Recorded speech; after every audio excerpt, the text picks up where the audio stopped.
하나님 말씀 함께 보겠습니다. 사무엘상 16장 10절부터 13절 전반절까지만 보겠습니다.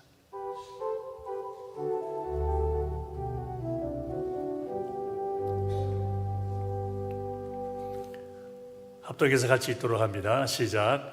이새가 그 아들 7으로 다 사무엘 앞을 지나게 하나 사무엘이 이새에게 이르되 여호와께서 이들을 택하지 아니하셨느니라 하고 또 이새에게 이르되 내 아들들이 다 여기 있느냐?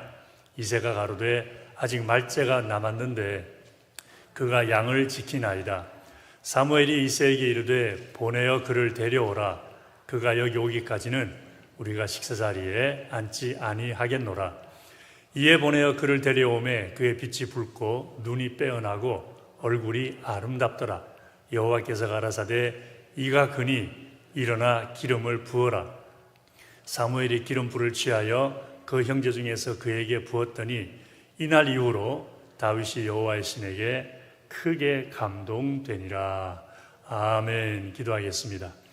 고마우신 아버지 하나님, 오늘도 우리에게 말씀으로 교훈하심을 감사를 드리며 이제 주의 말씀을 받습니다. 성령님 함께하여 주셔서 깨닫는 영으로 저희들을 축복하여 주옵시고 듣는 귀가 복이 되고 듣는 마음이 복이 되게 하여 주셔서 이 진리의 말씀으로 인하여 우리의 삶이 하나님께 더 큰 기쁨이 되게 하여 주옵시고 아버지의 영광을 더 크게 돌려드리는 거룩한 삶이 되게 하여 주시옵소서. 오늘도 주님을 예배하는 것이 너무나 중요하고 귀한 일인 줄을 알아 육신의 질병과 고통 중에도 불구하고 나오신 분들 예수님 이름으로 깨끗이 고쳐 주시옵시고 삶의 어려움 가운데 계시는 분들 하나님의 영광을 볼 만큼 합력하여 복이 되게 하여 주옵시며 마음에 많은 아픔이 있는 분들 하나님께서 하늘의 평강으로 치유하여 주시옵소서. 간절히 바라오며 예수님 이름으로 기도하옵나이다. 아멘. 오래전에 뉴욕과 뉴저지 지역에 그 웨슬리 부흥 전도단이라고 하는 단체를 설립을 하셔서 여러 우리 감리교 목사님들께서 많은 활동을 하신 적이 있습니다. 본교회 창립한 우리 김상호 목사님께서 주축이 되셔서 그 모임을 시작하신 걸로 저는 그렇게 이해를 하고 있는데 그 웨슬리 부흥전도단에서 여러 가지 많은 모임들을 했더랬습니다. 한인교회들의 부흥과 성장을 도모하는 그런 활동들을 많이 했었는데 그 중에 하나가 여름이 되면은 여러 교회 중고등부 학생들을 모아서 여름 연합 수련회를 하는 것이었습니다. 제가 몇 번 참여를 했다가 오하이오로 가서 3년 후에 다시 이쪽으로 돌아오게 되었을 때에 그 당시에 웨슬리 부흥전도단을 맡고 계시던 목사님께서 저에게 전화를 해오셨어요. 그래서 그 중고등부 연합 수련회를 좀 맡아서 이끌어 달라고 하는 부탁을 해오셨는데 정중하게 제가 거절을 했습니다.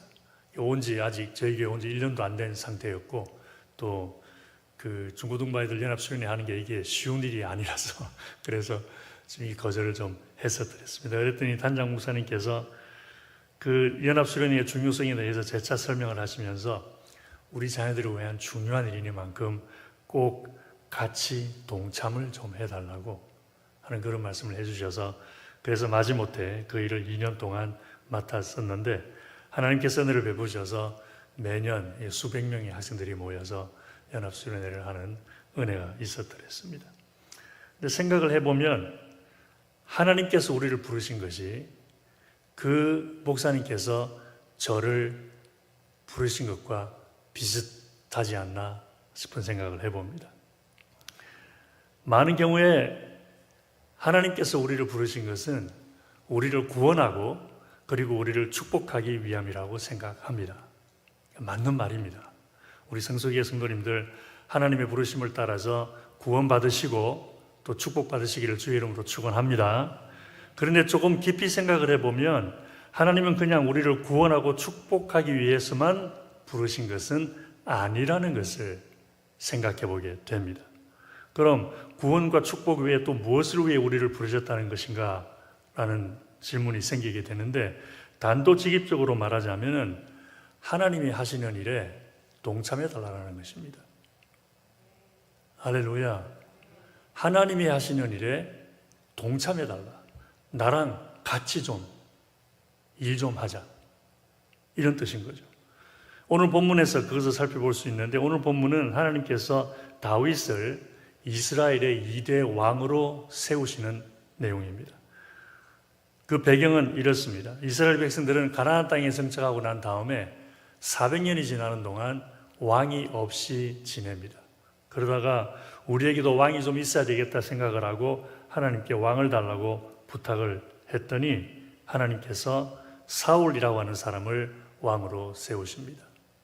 그래서 자기들도 이제 왕을 섬기면서 생활을 하게 되었는데, 그렇게 사울을 왕으로 세우신 하나님의 뜻이 있었죠.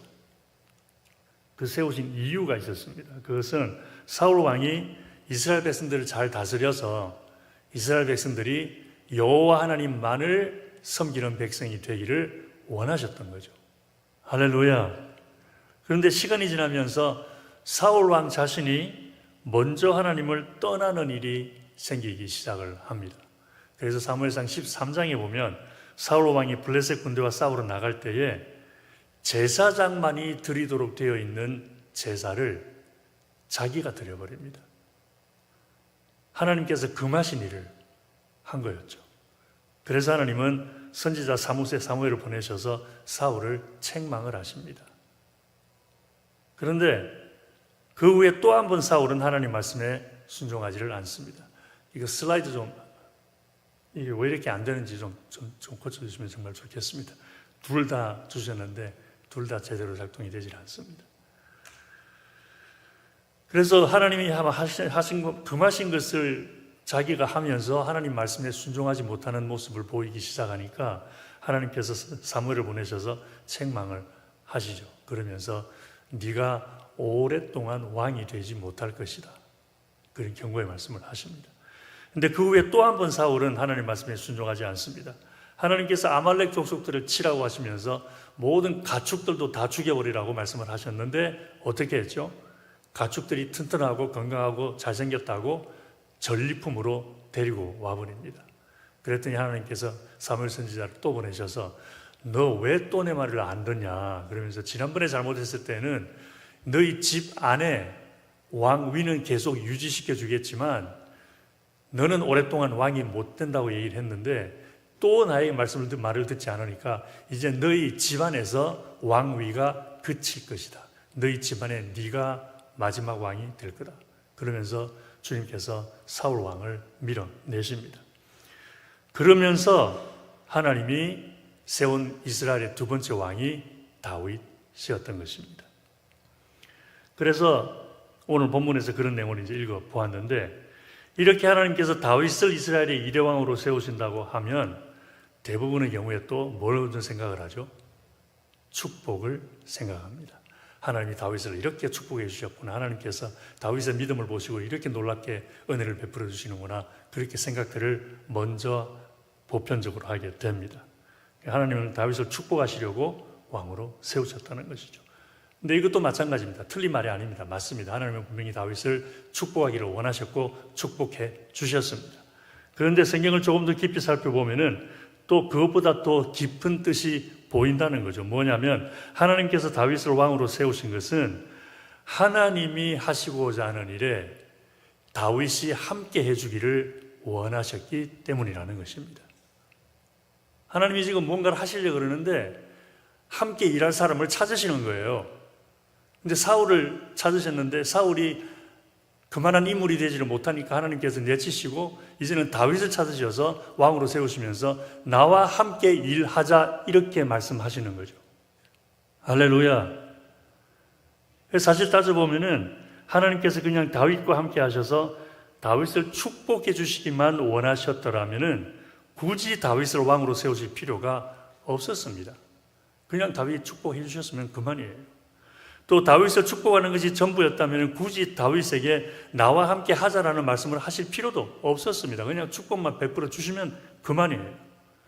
근데 하나님은 다윗을 왕으로 세우시면서 다윗을 통해 하늘나라의 역사를 이루기를 원하셨습니다. 처음에 아브라함을 부를 때부터 그 일을 이루기를 원하신 그 일이 지금 아직 완성이 되지 않고 있는 거예요. 하나님만 여호와만을 하나님으로 섬기는 한 민족을 얻으셔서 그 민족을 축복해 주시고 그리고 그 민족이 여호와 하나님을 충실하게 섬기는 것을 온 만방 백성들에게 보여주면서 여호와가 참 신이시고 아름다운 분이시고 사랑과 은혜가 넘치고 용서와 긍휼이 넘치는 분이시라는 것을 보여주기를 원하셨는데 그 일이 아직 이루어지지 않고 있는 거예요.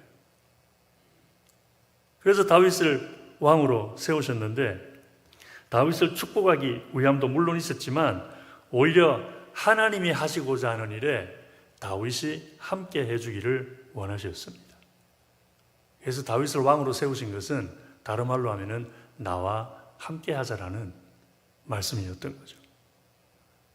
자, 이렇게 생각해 보면은 하나님께서 아브라함을 부르신 것도 새롭게 보입니다.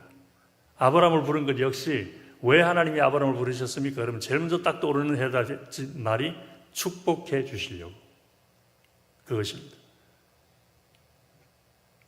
그래서 창세기 12장에 보면 그런 내용들이 나와 있죠. 내가 너로 큰 민족을 이루고 내게 복을 주겠다 이런 말씀 하셨고 너를 축복하는 자에게 나를 축복하고 내가 저주하는 자에게 내가 저주하겠다 이런 말씀까지 하시면서 축복의 말씀을 해 주십니다. 그렇지만 성경을 읽어보면 하나님께서 아브라함을 그렇게 축복해 주시는 또 다른 이유가 있었다라는 것을 보게 되는 거죠. 그래서 아까 말씀드린 것처럼 하나님은 아브라함을 통하여 여호와만을 하나님으로 섬기는 한 민족을 얻기 원하셨는데 이게 하나님이 하시고자 하는 일이었고 하늘나라의 거룩한 일이었던 것이죠. 근데 그 일을 내가 너와 함께 하고 싶으니까 너 나 좀 따라와라 이렇게 부르셨던 것입니다. 그래서 하나님은 아브라함에게 본토 친척 아비 집을 떠나서 가나안 땅으로 가라고 하신 거죠. 만약 아브라함을 향한 하나님의 뜻이 그냥 아브라함을 갑부가 되게 만들어주고 많은 후손이 있도록 만들어주는 걸로 끝이라면은 그렇다면 고향을 떠날 이유가 없었습니다. 가나안 땅으로 갈 이유도 없었습니다. 그러나 아브라함을 향한 하나님의 뜻은 다만 그를 축복하는 것만이 아니었기 때문에 하나님은 아브라함을 향하여 가나안으로 가라 그렇게 말씀을 하시고 너에게 많은 자손들을 주겠다라고 약속을 하신 것입니다. 그래서 성경을 살펴보면 하나님께서 아브라함을 부르신 뜻을 크게 두 가지로 말씀을 하고 있습니다. 첫 번째는 가나안 땅에 살고 있는 사람들의 죄악이 너무 심해서 아브라함의 후손들을 통해서 그들을 심판하기를 원하셨기 때문에 그렇습니다. 400년 동안 애굽의 종살이로 있는 동안에 하나님께서 가나안 땅에 살고 있던 그 족속들의 죄악이 관영할 때까지 기다리셨다라고 창세기에 기록이 되어 있습니다. 그래서 그들을 심판하는 것이 목적이었고 두 번째는 여호와만을 하나님으로 섬기는 한 민족을 세우기를 원하셨던 것입니다. 그러니까 하나님께서 아브라함을 부르신 것은 그냥 아브라함을 축복하는 것이 전부가 아니라 하나님이 하고자 하시는 일을 함께 하자고 같이 하자고 부르신 거였습니다. 그리고 그런 일은 예수님의 사역에도 그대로 나타납니다. 잘 아는 대로 예수님은 복음 사역을 시작하시면서 제일 먼저 제자들을 택하셨죠. 특별히 베드로하고 안드레 형제를 부르시면서 이런 말씀으로 부르셨습니다. 나를 따라와라. 내가 너희로 사람 낳는 어부가 되게 하리라. 이 말씀하시면서 부릅니다. 예수님께서 제자들을 부르신 이유, 땅끝까지 복음을 전하는 사역을 감당해 달라고 부르신 거죠. 그런데 한번 생각해 보십시다. 죄인들을 위해서 땅끝까지 복음을 전하는 일은 누구의 몫이었습니까? 제일 먼저. 질문이 좀 이상한가요? 제자들의 몫이라고 생각을 하는데 아닙니다. 예수님의 몫입니다. 땅끝까지 복음을 전파하는 일은 예수님이 감당하셔야 될 일입니다. 그런데 예수님은 십자가 못 박혀 돌아가시고 부활하시고 난 다음에 이제 하늘나라로 올라가셔야 돼요. 그래서 제자들을 택하셔서 땅끝까지 복음을 전하라고 성령 충만까지 부어주셨던 것입니다. 그러니까 예수님께서 제자들을 부르실 때에 나를 따라와라 라고 하는 말, 또 사랑받는 어부가 되게 해주겠다 라고 하시는 이 말씀은 그냥 와서 구원받고 축복받으라는 뜻만은 아니었던 것이죠. 내가 하고자 하는 일에 너희들이 같이 좀 동참해주고 나와 같이 해줬으면 좋겠다라는 뜻이었던 거죠. 할렐루야. 이건 예수님이 잡히시기 전에 겟세마네 동산에서 기도하실 때에 제자들에게 한 말씀에도 분명히 나타나 있습니다. 지난 7월 20일 주일에 예수님의 SOS라는 제목으로 은혜를 나누었습니다. 기억나시죠? 다른 건 기억 안 나도 제목은 기억나실 텐데 좀 특이해서, 그죠? 예수님은 이제 날이 새면 십자가에 못 박혀 돌아가실 것을 아시고 새벽 미명에 제자들을 데리고 늘 기도하시던 겟세마네 동산으로 가십니다. 그리고 제자들과 좀 떨어진 곳으로 홀로 기도하러 가시면서 이렇게 말씀을 하시죠. 내 마음이 심히 고민하여 죽게 되었으니 너희는 여기 머물러 나와 함께 깨어 있으라. 이 말씀입니다. 무슨 말입니까? 함께 하자는 거예요. 함께 해달라는 거죠. 함께. 때때로 혼자 교회에 나와서 밤늦게나 새벽 일찍 기도하다 보면 어떤 때는 좀 무서운 생각이 들어요. 깜깜한데 이 큰 교회 건물에 나 혼자 있구나 싶은 생각을 하면 어떤 때는 뒤에서 조그만 소리만 나도 뭐지 싶은 생각이 들고 그래요. 그런 때가 되면 누구라도 한 사람 저 뒤에 같이 앉아 있으면 얼마나 좋을까. 누구라도 한 명 같이 있으면 좀 무서움도 덜 할 테고 좀 덜 외롭고 좀 그럴 텐데 싶은 그런 생각이 있습니다. 혹시 그런 생각이 들면 제가 여러분들에게 전화드려도 될까요? 밤늦은 시간이나 새벽 이런 시간에 우리 예수님이 홀로 기도하러 가시면서 제자들에게 한 번도 부탁하지 않은 일을 부탁을 하십니다. 나와 함께 깨어 있으면 좋겠다. 함께 하자는 거죠. 함께. 이렇게 하늘나라의 역사를 감당하는데 함께 해주면 좋겠다. 이것이 우리를 부르신 주님의 마음이라는 것입니다. 이렇게 하나님의 부르심은 나와 함께 하자라는 뜻이라는 것을 보여주는 또 다른 성경 이야기가 있습니다. 모세의 이야기입니다. 하나님께서 모세를 부르신 이유는 그냥 겉으로 보기에는 이스라엘 백성들을 애굽에서 구원하여 가나안 땅으로 인도할 지도자를 세우기 위함인 것처럼 보입니다. 그런데 모세가 그걸 완강하게 부인을 하죠. 모세도 그것만 생각하는 거예요. 그것만. 나보고 그 일을 하라고요? 그것만 생각하는 거예요. 그래서 장장 4번씩이나 하나님의 부르심을 거절합니다. 처음에는 나는 그런 훌륭한 지도자가 되지 못합니다. 그러니까 다른 사람 보내세요. 그러고 거절합니다. 두 번째는 당신이 나를 보냈다라는 것을 이스라엘 백성들이 안 믿을 겁니다. 아무리 얘기해도 안 믿을 겁니다. 그러면서 거절합니다. 세 번째는 나는 말을 잘 못합니다. 웅변을 못하니까 말 잘하는 사람 보내세요. 그러면서 거절합니다. 그래도 하나님이 계속 가라고 그러시니까 제발 좀 다른 사람 좀 보내세요. 그러면서 거절을 합니다. 그랬더니 하나님께서 화를 버럭 내시면서 막 야단을 치시죠. 그랬더니 겨우 모세가 그럼 가면 될 것 아니에요. 그러면서 갑니다. 그렇다면 하나님은 왜 그렇게 모세에게 집착하셨을까? 모세가 못 가겠다고 하면 다른 사람 세우셔도 될 텐데 어차피 하나님이 하실 것 아니에요. 하나님이 10가지 재앙을 내리실 거고 하나님이 홍해를 가르실 거고 하나님이 만나와 메추라기를 내려 보내실 거고 하나님이 적군들을 물리치실 거고 하나님이 반석 속에서 물이 나오고 어차피 하나님이 다 하실 일인데 모세가 하나 아론이 하나 누가 하나 상관없는 일이 아닙니까? 그럼에도 불구하고 왜 꼭 모세를 세우려고 하셨던 걸까? 정확한 이유는 알 수 없습니다만 한 가지만큼은 분명합니다. 하나님은 이스라엘을 애굽에서 구원해내는 일에 모세가 함께 하기를 꼭 원하셨다라는 것입니다. 난 다른 사람을 원하는 게 아니야. 너를 원해. 다른 사람을 통해서도 얼마든지 일할 수 있어. 어린아이를 키워서라도 일할 수 있고 이 돌멩이를 명해서라도 나는 내가 원하는 일을 할 수가 있어. 그러나 나는 네가 나와 함께 하기를 원해. 네가 나와 같이 해주기를 원해. 그래서 모세를 끝까지 화를 내시면서까지 4번씩이나 설득을 해가면서까지 모세를 부르셨던 거죠. 그러니까 하나님께서 모세를 부르신 것은 그냥 모세를 축복하기 위한 것이 아니었다라는 것입니다. 이스라엘을 구원하는 일에 나와 함께 하자는 거였죠. 나를 오직 하나님으로 섬기는 한민족을 세우는 일에 나와 함께 좀 해주면 안 되겠니? 그리고 그런 하나님의 부르심은 오늘도 마찬가지입니다. 하나님께서 여러분과 저를 불러 예수 그리스도를 구주로 믿게 하신 것은 다만 우리를 구원하고 축복하시려는 것만이 아닙니다. 꼭 기억하십시다. 그게 전부가 아닙니다. 하나님께서 우리를 부르신 것은 하나님께서 하시는 하늘나라의 역사에 함께 하자고 부르신 것입니다. 이 성서교회를 내 교회로 좀 세우고 싶은데 너희들이 나와 좀 함께 해주지 않겠니?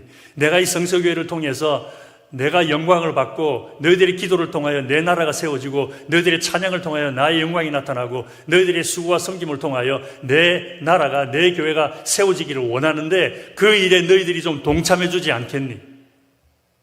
그 일에 너희들이 와서 좀 예배 좀 같이 드려주지 않겠니?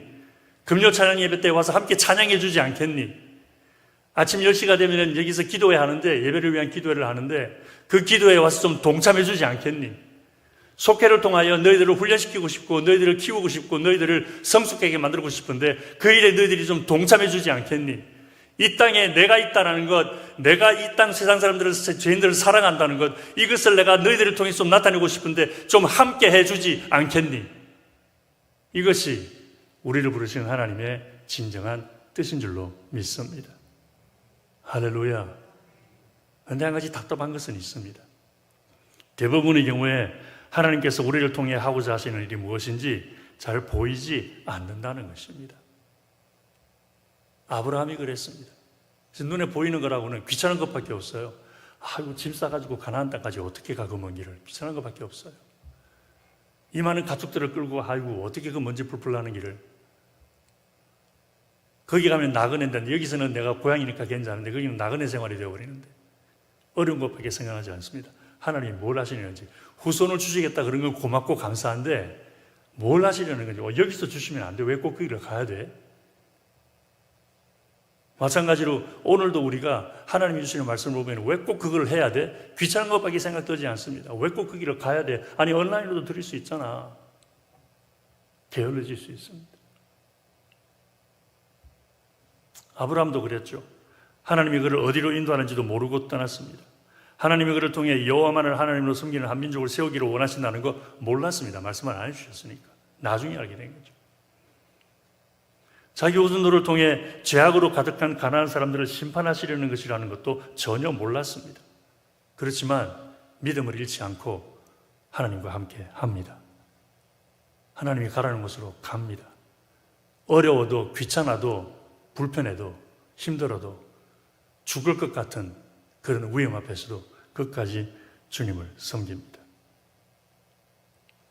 그리고 결국은 하나님께서 아브라함을 통해 이루시는 뜻을 깨닫게 되죠. 그래서 나중에 이삭 바치라 그랬을 때도 믿음으로 그냥 바쳐버립니다. 그리고 그 과정에서 아브라함은 하나님의 놀라운 축복을 누리게 된 것이죠.